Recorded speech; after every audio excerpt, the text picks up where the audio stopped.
And here's I will show you how to add iFrame in your WordPress website. So here, as you can see, I'm in Google Maps, and now I'm going to embed the selected Google Maps location in my WordPress using iFrame. So first of all, you have to copy the iFrame that you want to embed to your WordPress site. Now go back to your WordPress admin dashboard and go to page or post section, and now edit the post or page where you want to embed a iFrame.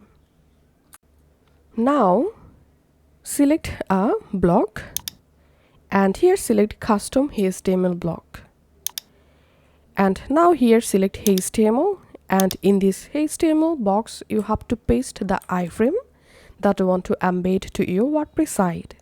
Now click on preview, and here we can see the iFrame successfully embedded, and this is the preview.